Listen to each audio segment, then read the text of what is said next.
Welcome to Hiring Happy Hour, where we celebrate the human side of hiring. I'm your host, Nicole Hammond, and together we'll pull back the curtain on people shaping the future of work, the innovators, the dreamers, the change makers behind today's hiring experience. These are the real stories behind the dashboards, from leaders transforming talent acquisition to the everyday moments that remind us why we love hiring in the first place, to connect people with purpose. Hiring Happy Hour is brought to you by SmartRecruiters, an SAP company, the AI-powered software for superhuman hiring, helping organizations hire faster, smarter, and more human. Hi, everybody. Welcome to another episode of Hiring Happy Hour. I'm usually the one asking the questions, but for this special edition, and I do mean special, I'm stepping into the guest seat. I wish I had a lounge chair so I could just lean back. And I have to admit, I'm feeling all the feels, right? A little nervous, a little excited, and lots of ums, which are not good when you're doing a podcast. Note to self. So I had to bring someone along who knows me both professionally and personally. I call her my sister from another mister. We get mistaken for looking alike, which is a compliment. Thank you, everyone. And I wanted her to be the one to ask me the questions that truly matter. So please join me in welcoming Erin, our global head of content and communication here at Smart Recruiters, and one of my dear, dear friends that I'm officially going to hand the mic off to. I'm honored to be in this seat. No, in all honesty, it is an honor to ship Nicole into the role of interviewee for a change today as we dive into her incredible background and career trajectory and the indelible impact she's had on Smart Recruiters. And yours truly, if we're being honest. Yeah, exactly. From the back, we are almost identical. Lots of movement in this one for sure. I know. Sorry, team. It's a bit distracting, but no, I'm feeling excited and elated and a little bit nervous to fill these gigantic proverbial shoes of Nicole's. But for anyone who doesn't know, any listeners who aren't yet aware, aside from Nicole being the host of Hiring Happy Hour, she's also the VP of our Center of Excellence over at Smart Recruiters. She's a strategic leader who spent her career driving transformation across talent, HR, and business operations. She has a real gift for bringing people together and making people smile, if I'm being honest, and making real, tangible things happen, which is incredibly important in a leader. She is someone who brings heart and hustle to everything she does, and she, I know, is an incredible wife and proud mom of three. Oh, This is our Nicole. I know. You guys might not know, but she's this whole huge person, tiny, huge person behind it all. But let's start from the beginning. Let's give the people what they want. What drew you to the hiring space? first I have to say, being on the other side and hearing how everyone just feels so elated and humbled by their intros, I get it. I get it now. So we're already making an impact here, guys. I am empathizing and relating to you guys in a whole new world. What drew me to hiring? Honestly, I didn't know I'd end up in hiring, if I'm being honest. My background is undergrad, I studied biopsychology. I chose the hardest major and wanted to study the brain and wanted to be a psychiatrist. Fast forward, it was 14 more years of school. I said, no way. And so I went to get my PhD in IO psychology, business psychology. And there I was fascinated by the work and just like studying behaviors in business, and this was early, guys. I'm old, so this is like 20 plus years ago.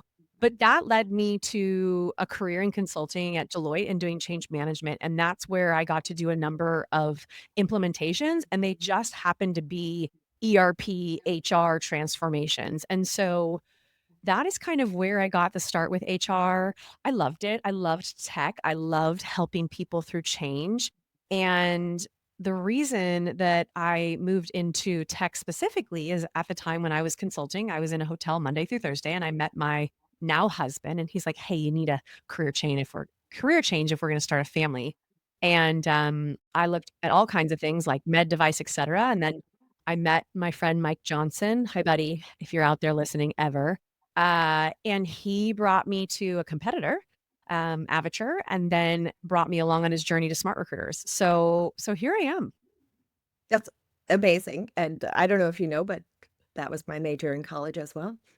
A conversation for another time. Look at us. I know. So how just to ping off that, how often do you find your training, your collegiate training in psychology and in the brain and learning about people, how often do you find that comes into play? Because I would imagine a lot. Every day.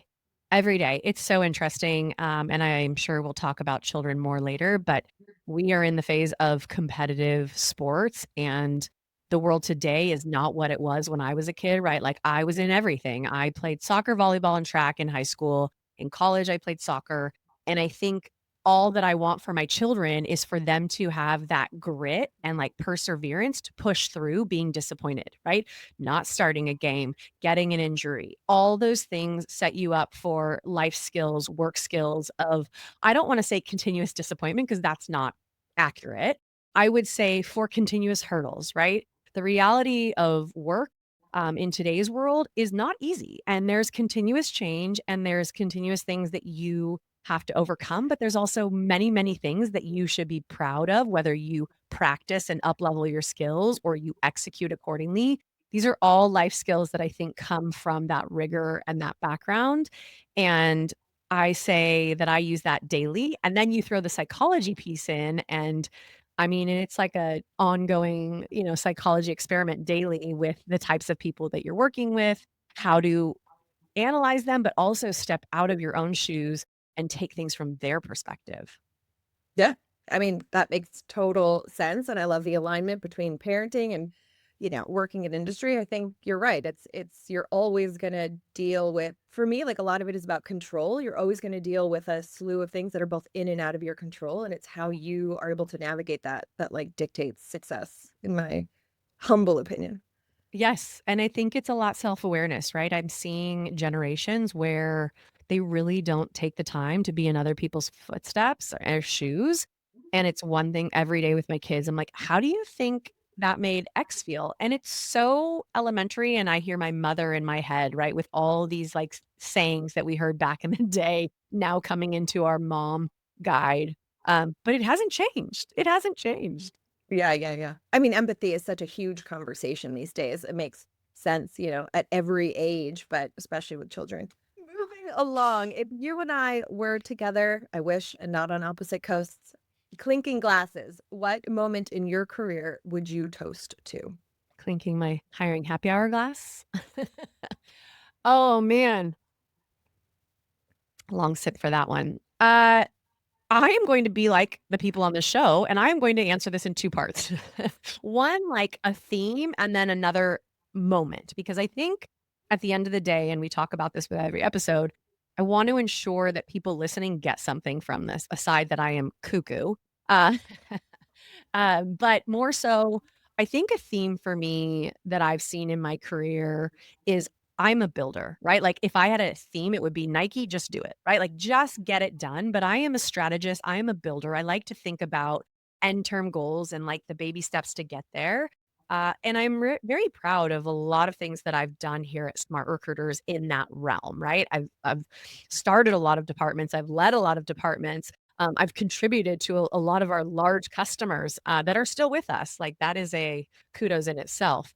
But I think the specific one that I like to call out, and I appreciate Smart Recruiters for allowing me this creativity and flexibility, is we did an entire enablement program around Ted Lasso and Total Football. So, for those of you that have not seen that series, go watch it tomorrow. I promise you will feel good, and if you don't feel good, then maybe sit on a different piece of that couch and try again.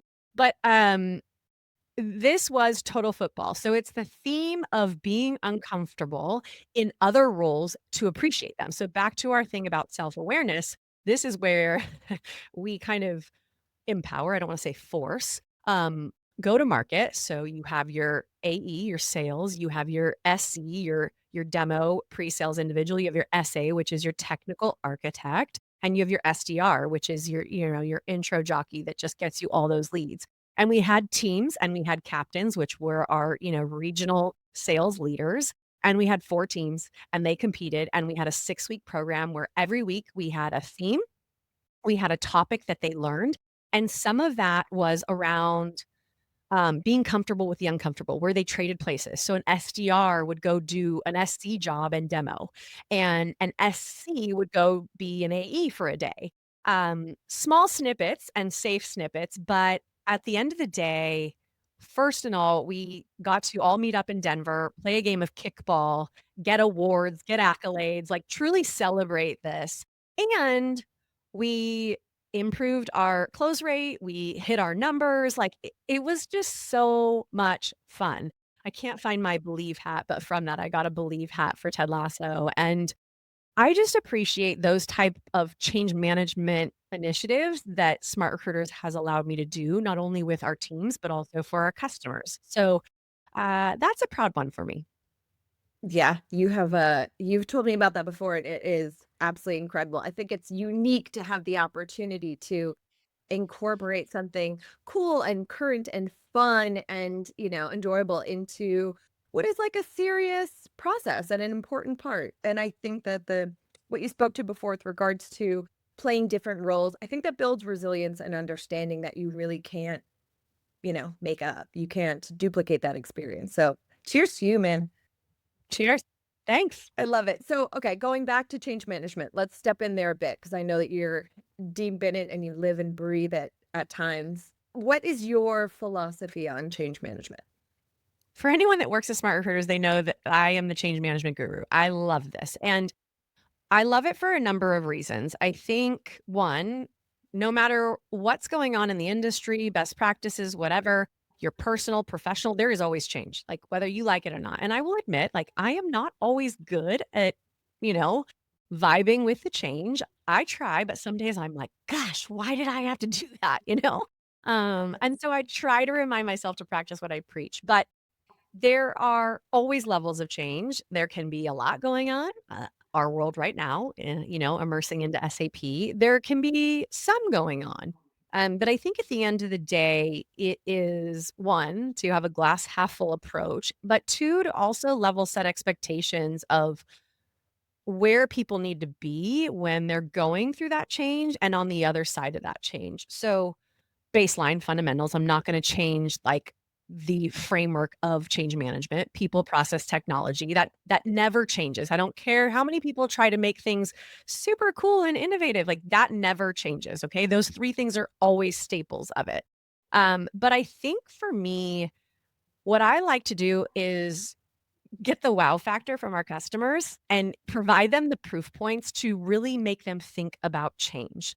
And I'll give you 2 totally different examples, and it really depends on the stakeholders you're talking to, but Bosch is our customer, over 500,000 employees, big, big company, um, 80 plus countries, et cetera. And when we first started implementation with them, we were a small but mighty, right? And they came to us and they talked about true transformation. They literally hired an entire team, which also makes me very happy, to support the change management design efforts, which, first and foremost, if you are a large organization and you are just trying to assign change management to another person, please reconsider. Like, there are people out there that do this for a living. They know what they're doing. Or you might have the department in your company, even better. But, like, don't just put this as another tick the box change expert person to do this work. There are experts out there that truly care and can do it right. So with this team, Bosch came to us and they're like, "We want one hiring process in the SmartRecruiters instance." And we're like, "Okay, 400,000 people Mhm. and, you've got 80 plus countries. What?" And so for us, we were like, "This is a crazy challenge." And as we talked through it and we assessed and we analyzed, honestly, we came back to, okay, their process doesn't change for the type of person they're hiring, the level they're hiring, like, all of it can be here. And so sure enough, we went live with 3 countries, we went live with 6 countries, we went live with 8 countries, and we still had one hiring process. And it came back to this theme of candidate first, right? Like, we would talk through things and they're like, "Oh god, we need another hiring process because we need that." And they're like, "Oh, is that keeping the candidate in mind?" They're like, "No." Okay, then they're like, "Okay, we're going back to our one hiring process." So it wasn't an easy feat, but I think having that extremity, as an example to our customers, the ones that are like, "Oh, well, we're the exception. You're none of you are the exception, people, and we will make you feel special like you wanna be the exception, but you're not." Like, everyone is different, we get that, but you all are trying to achieve the same things or similar goals.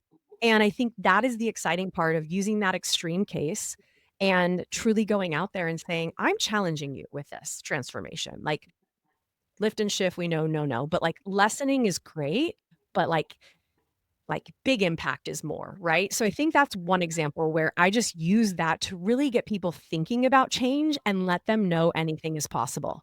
Um, the second is just more relative to hiring in general and screening questions and for our data geeks out there. We have seen systems where you can add a screening question right before you publish.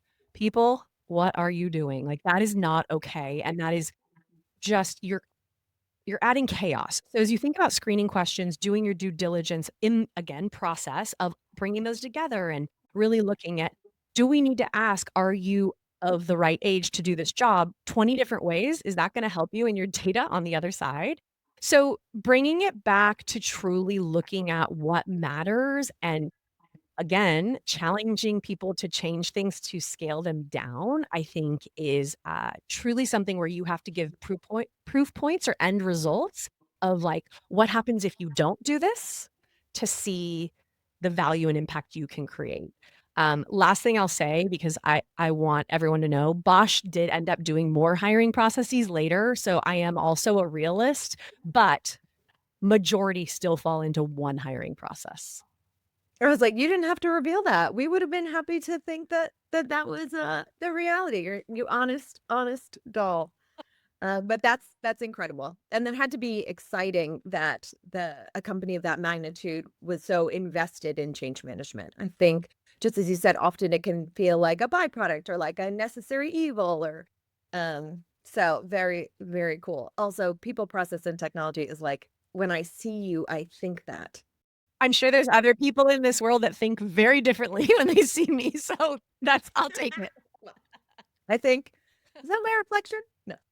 Okay, so looking at the future, where obviously there's a huge conversation going on in our industry right now, specific to AI and innovation and the role that they play, specifically in transformation. And I know it's obviously been a huge topic here at Smart Recruiters. What's your take on it? What's your take on how AI and innovation play into change management, how they are furthering the industry, potential detriments? Like, what is your thought process there? Yeah, first of all, AI drinking games are dangerous. Let's just be honest, because everyone's talking about it, and we've been doing a lot of research, we've been doing a lot of enablement to our teams to, again, practice what you preach. I think there are a number of different facets of AI. So we'll stick with like productivity and truly helping, whether it's relative to your daily job or whether it's relative to hiring. Um, one of the pieces that I think is so important, and again, this has been something that Smart Recruiters has lived and died by, is making it a support mechanism and not the decision maker. And I was recently on site with Deloitte and they were like, well, everybody says that. I think that is the difference between risk, like high risk and like not risk averse, but being safe, right? Like just making sure that you are creating something that can support the mundane activities that can help you based on what it knows about your organization to kind of categorize and help you to make decisions along the hiring process.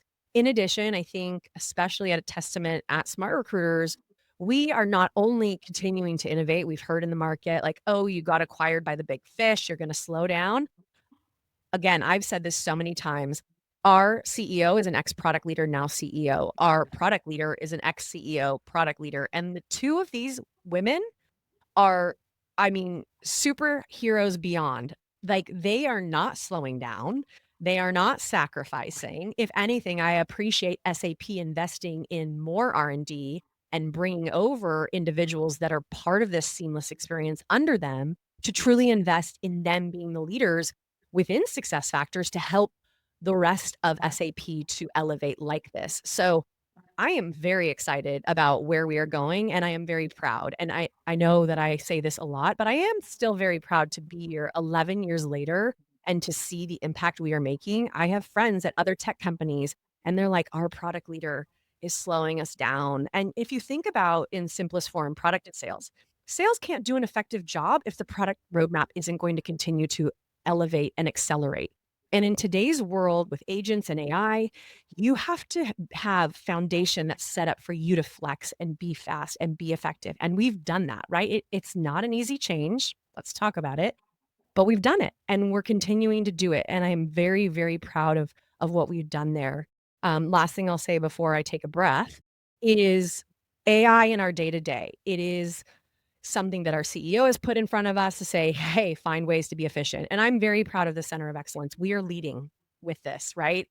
We have a tool Glean. Our team makes a number of agents to help with the day to day. What are my day to day priorities? Asking questions around, changes within go to market, asking questions about Winston, past, present, and future. Like there is so much opportunity and creativity. And I think that companies should embrace this to truly empower individuals within their own organization to be creative, to be just tech savvy, because internal just parlays to external as you think about being a tech organization.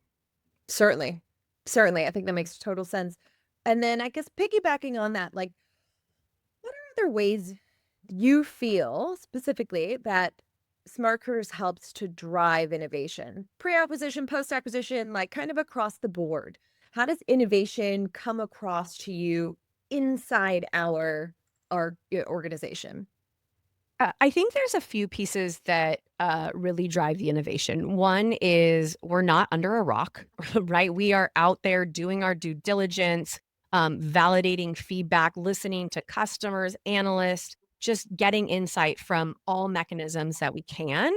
I think that really helps to be holistic in your strategy and driving priorities related to innovation.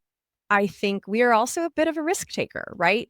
We've proven ourselves in that regard, right? If you asked me a year and a half ago when Winston was an idea that 6 months later he would be live, and now like a year and a half later that he would be robust, at first I was like, "Rebecca, you're crazy." And now I'm like, "Holy crap, you and Sharon and all of us together made this happen." And I will say it takes grit, which is foundational to our values. It takes solving the biggest problems and deprioritizing things that may not be the priority right now.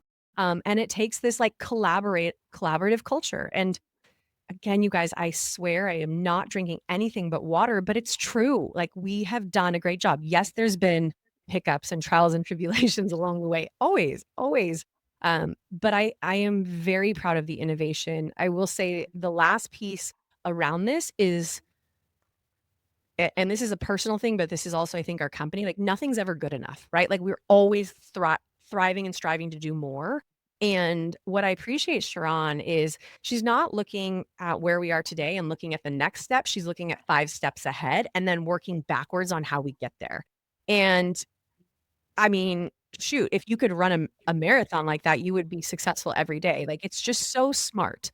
And I don't think there are enough leaders and innovators out there doing that. They're like, okay, step 2 is this versus truly challenging and predicting or just trying to predict where things are going. So I appreciate that. And I call them the future forward pieces of our roadmap because no one else is doing it. We have, I think, a very unique and powerful leadership base, yourself included. And we make big bets. I mean, Winston, as you said, that turnaround time is real. Those promises made were real. Like that is actually what happened, and the timeline in which we completely, through what do they say, throughout the playbook and started over. Last thing I will say, and I think this is something that companies don't do enough of, is having a centralized place for AI in your organization, right? Like having a committee internally that manages, is aware of everything going on. Because what we've seen, and again, being honest, is that there's been AI initiatives in different departments and they overlap and they can help across the board. And we didn't know they were happening. And so now we have this collaborative committee. We are aware of everything going on so that we can again say, hey, I think that's something of value that my department can use because of X, Y, and Z. And then with our customers, we have our trust committee, right?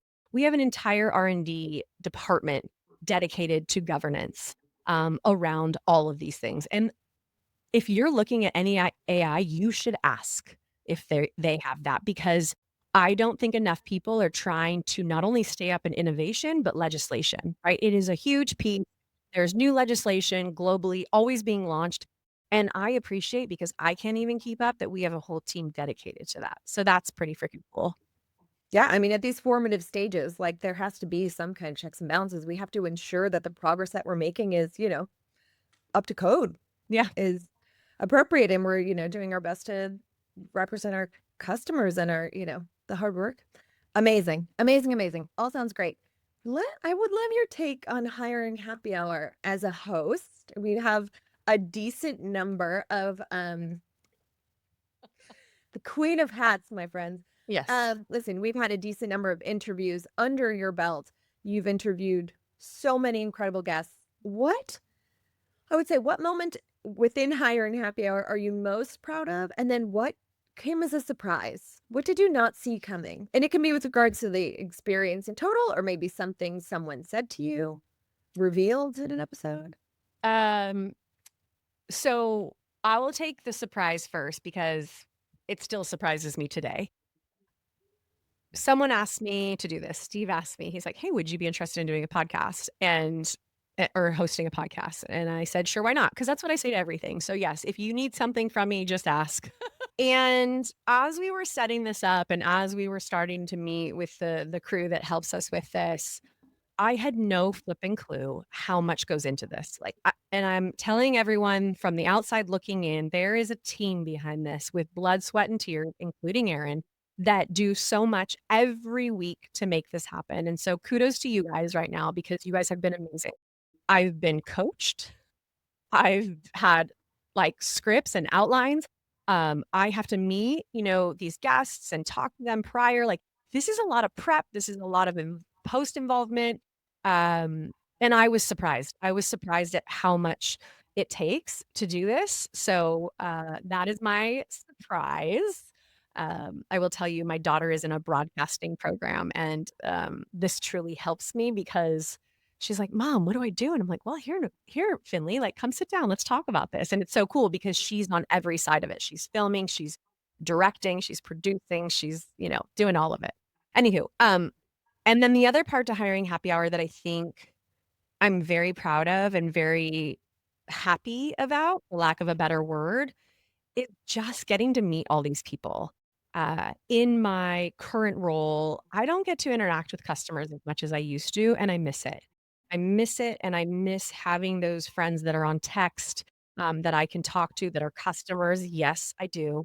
And meeting all these people that, I mean, truly have made an impact, right? And I feel it's a gift because we in this world don't take enough time to be humble and praise ourselves, right? We don't take a moment to truly provide ourself a self-reflection of gratitude. And I sound like a yoga instructor right now, which I'm totally not. I can't even touch my toes. But I think that I am very proud to assist those moments, and bring those out, but also then get to share those moments with those individuals. And it sounds so cheesy, but it's so true.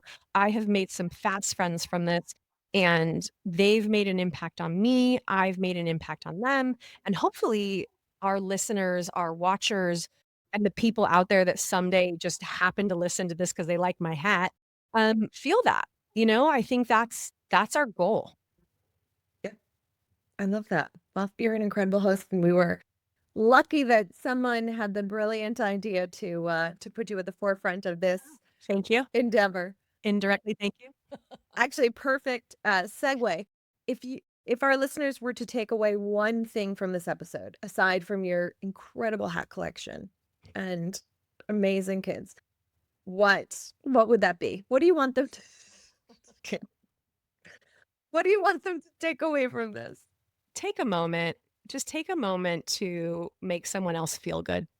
I think the world will always go through trials and tribulations, and positivity is a gift that we should all share. And again, sounding like a yoga instructor, but I think just if you fill your bucket, right? My kids have the book "Fill Your Bucket," and you take one moment of kindness, um, that'll make me feel good.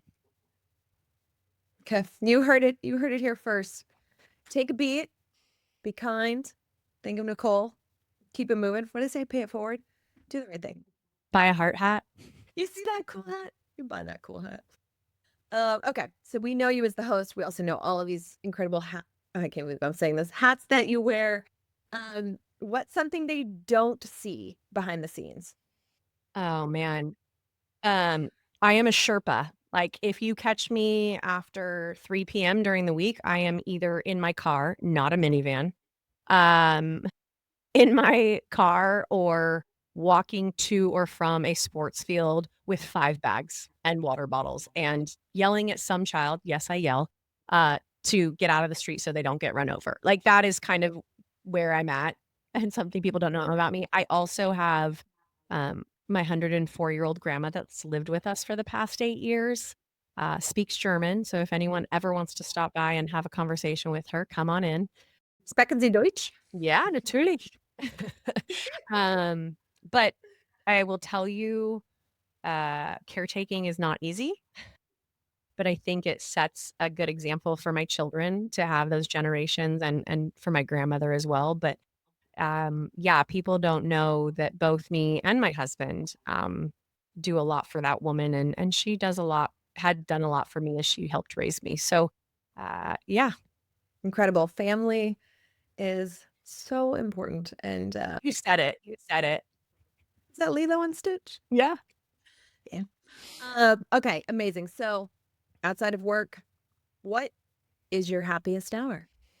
Let's break it into 3 parts, and yes, I'm gonna break it into 3 parts. I think first and foremost, family, right? Like, having children has definitely showed me, like, my number 1 job, and I am a proud mom. I feel I am a good mom. Um, both my husband and I were single children, so to have 3 is, again, a psychology experiment in itself, and not an easy one, so I'm a proud mom, and that brings me bliss. Like, I might complain that I have to drive from soccer field to soccer field, but at the end of the day, I am very proud to watch those kids grow and the life lessons that they get. If anything, I think my objective in life is to teach them some life lessons that will make them thrive when it's time. And then second is exercise, right? Like, I like to move. I like to exercise. Right now, it's at 4:30 AM because there's no other hour in the morning that's mine. But I do have this nice tradition of taking the coast home. It's pitch black outside. I put the windows down and I just take in that fresh air for the 10 minutes it gets me home. And it's my quiet time, right? Like, I'm not a meditator. I cannot sit still. I am not a journaler. I don't like to read or write. So, so here we are. And then my third is what you said, a vacation. Like, I love an active vacation, I guess I should say. I love hiking. I love, playing at the beach, I think I just love being outside, and that's usually with my family. Amazing. I love that. We actually had to build in outdoor time for you because of you at CKO. We were literally planning it and thinking, Nicole's going to say we don't have enough outdoor time. Yeah, I just wanna get outside and take a walk. Yeah, So we call that in my family, we call that outdoor cats. Like my mom is an outdoor cat, like just would rather be outside. That's just simple. it's so I true. love that. It's so true. So you're an outdoor cat, a proud mom, a proud caretaker, Yeah. and we are proud to have you, Nicole. Mm. And with that, let's play a little game. Okay. Okay, we're gonna play a game. We're gonna switch or this or that for a rousing game of good vibes or not rad. Not that Nicole would ever have a hat that says not rad, but we're gonna go with it. Good vibes or not rad. So first, they're playing the role of the interviewer. Are we thinking this is good vibes or not rad? I mean, this is probably my first time on this side, and so, maybe not my first, maybe my 3rd. So, yeah, I definitely like being the interviewer. I think it's my jam. Remote work. We are clearly remote. We are a remote first company. What's your take? Yeah, I've always been good vibes with remote. So, again, living in a hotel Monday through Thursday, lifetime platinum at, uh, Marriott, so thank you. But this decades, I'm aging, I love being remote and I get so much more done. I'm an efficiency expert, so the fact that I can do a load of laundry while being on a conference call is a win, or order groceries and be on a conference call is a win, so remote. 100%. Also, that commute time, it's for the birds. It's for the birds. And I don't like driving. Mm-mm. Okay, AI efficiency. Back to our old friend, artificial intelligence. How do you feel about it? I feel good vibes, but only because I have to, right? Like, there are some days where I do wonder what it would be like to live before television, right? And or where you wrote letters and it took months and patience was normal and not a gift. Like, I think there's things about it, but I think in today's world and to keep up with my children, um, AI is important. It's not a replacement, and I will go back to that. I think it is there to help us be more effective, efficient, and I'm an efficiency expert, right? Like I love things to be executed quickly. I like the process to be clean. And so I think that's definitely a world of AI, but let's not forget the human. And I also think that there has to be a downtime, right? We just ordered something called Tin Can. Have you heard of this, Erin? No, not yet. So the phone, it's old school phone. Nothing smart about it. Nothing smart about it. I love it. My kids, 10, 8, and 6, called me yesterday while I was on site in Palo Alto and, "Hi, mom," and I didn't know which kid it was. And I'm like, "Who is this?" And she's like, "It's Dempsey." And, I loved it because I had to ask which kid, and we had a full conversation. They can't be looking at an iPhone screen and putting an emoji as my face. They can't be wandering around. I highly, highly recommend it to get kids be eloquent, having a conversation. I love this. I love it. No, yeah, it's a landline. Yeah. I love the memes that are like, "Oh my god, we circled all the way back to landlines."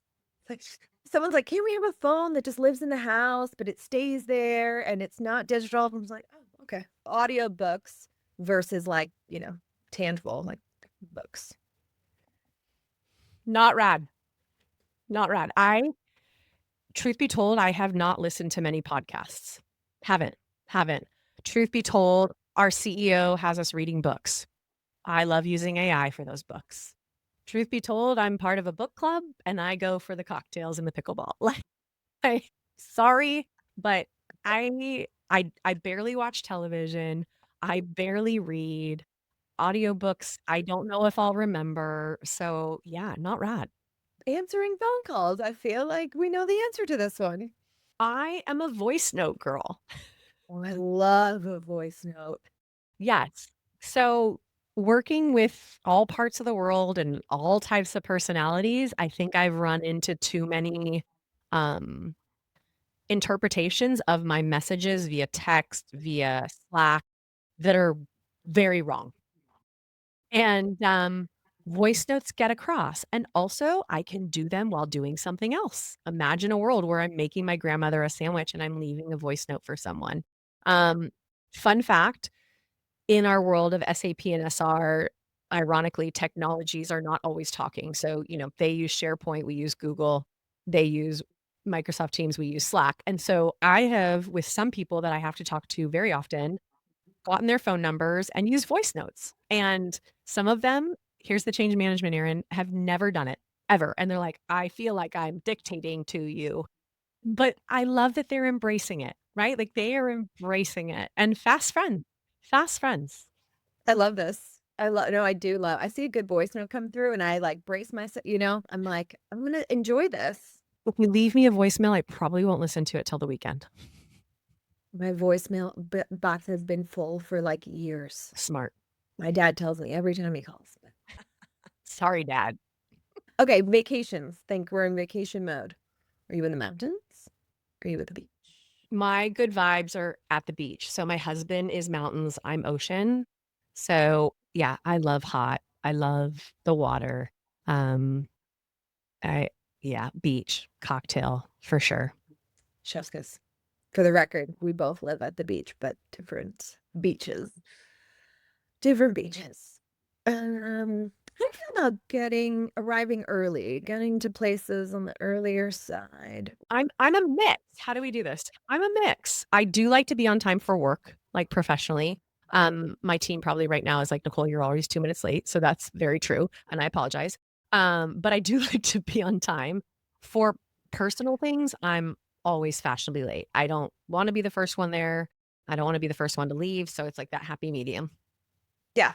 You also have a million things to do. And I also find myself an efficiency enthusiast, and I always try to squeeze in those few extra things to do before we I had a friend be like, "Why are you always late?" And I'm like, "I just try to do too much." I'm like, "I can get all of this done before I leave." No, I can't. I can get like half of it done Yeah. and be on time or all of it done and be a little late. My Instagram tag is, 100 pounds of shit in a 10-pound bag. I'm with you. Solo vacation. So, vacations with you and your husband or the good old family trip. Family trips. We get all those messages that say you only get 18 summers with your kids and, they'll be old before you know it. And, my mom and dad have both passed away. So I am embracing just the time with my children. So I try to plan as many family experiences, trips, etc., because I selfishly just want that time with them. So family trip. Yeah, I feel that deeply. Actually, when we first met, we discovered our husbands drive the same car, and you were like, "Oh, we're all hopping in a Sprinter van and, going up to the mountains." And I was like, "You own a Sprinter van?" And so just a testament to your dedication. 5 people in 1 Sprinter van with a queen bed and a roll-down bench, and who do you think gets scrunched on the bottom? Moms. That's a mom spot if I've ever heard one. All good. Cooking. Oh, Red? Good vibes not or rad. red? No. Not red. I'm not good at it. I'm not good at it. And I don't have the patience, and I don't like to measure things. Amazing. I love it. Okay, so we're definitely going takeout. What about sports? What do we I know you don't watch a lot, but how about watching sports? I would rather play them. So, like, watching sports, not rad. I would rather play them, but I do funny enough, so soccer is our jam, so we definitely watch that, but I love watching college basketball. Isn't that funny? Really? Yeah, just how fast Who's it is. who's your team? I mean, I used to work out in Santa Barbara with the Lakers, like Kobe and Shaq days, so Yeah. yeah, Lakers for sure. But, yeah, I like playing sports. Like, I would rather go out and throw a football or hit a baseball and these days I'm watching so many kids games and I'm like, "That's enough. That's enough." I have a 90-minute baseball game for a 6-year-old tonight. I'm like, "Oh, it's gonna be so painful." I love it. Okay, last one. Do you like whiskey? Was whiskey good vibes or Oh, is I it don't have not a really? drinking hat. It is totally good vibes. So, for those of you that don't know, my husband is a distiller, which means he makes alcohol. He will never tell you this, and he is very humble. He says, "Work hard, be humble." Like that's his motto. He was on the Forbes list for top 3 single malt whiskeys. So I love my husband's product. He makes great whiskeys. He also makes gin. He introduced me to gin. For those of you that don't know, like herbaceous, fun. You should try it again. So I love a Negroni. I love my whiskey on the rocks on a Friday. He makes a mean blue corn whiskey, which is super sweet. Plug his company. Come on. Pacific Coast Spirits here in Oceanside. So yes, you can order online. You can come on to California. We ship in California. Pacific Coast Spirits. Good stuff. Good stuff. I love it. I need to try the gin. I love the gin. You know what I love? A dirty gin martini. Ooh, I'll bring some to the next It's event. an odd, it doesn't really make sense, but it's I love that. Well, martinis were originally made with gin, so it does make sense. 007. Yeah. I did not know that. Yeah. I had a friend who only drank Vespers. Oh, That was interesting. That like real Bond martini. yeah. He's a character. Well, listen, Nicole, I have learned so much about you today, and oddly, even more ways in which we are aligned, which I will tell you once we get offline. But this has been a pleasure, and I'm sure our listeners are so grateful to have gotten a bit more insight into you and what makes you tick and your journey and your destination and just how wonderful you are. Oh, well, Erin, thank you for being my partner in crime with this. This has been super fun and didn't know what was gonna come out of my mouth, so hopefully people are laughing. That's all I ever want is for you to be entertained. But thank you. Thank you for taking the time. Thank you for just being such an honest, amazing individual. Everybody listening, I hope you have enjoyed a very different episode of Hiring Happy Hour. Cheersing. We're gonna cheers with our waters or our gins. Who knows what's in there? No, just kidding. But you can find us on LinkedIn. And please, please reach out if you have a cool hat that we should look at, or a topic or question that you want to hear about, or if you want to be on the show. I mean, we're not opposed to anything at this point. We want to hear and celebrate all of you. So thank you. And we will see you again soon. And that wraps another episode of Hiring Happy Hour. Thanks for tuning in and for believing, like we do, that hiring isn't just about filling jobs, it's about the impact we make. To catch more stories and show notes, visit hiringhappyhour.com. This episode was brought to you by SmartRecruiters, an SAP company, an AI-powered platform for superhuman hiring. Until next time, stay curious, stay kind, and keep humanizing hiring. Cheers!